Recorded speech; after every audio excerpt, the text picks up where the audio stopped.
Deadman toggle switch comparison. Standard switch, sealed switch. The sealed switch has a nice feature of an internal seal right here at the bat.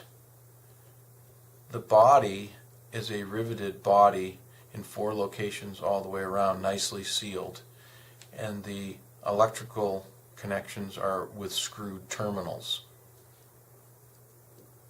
The standard switch doesn't have the extra seal in here at the bat.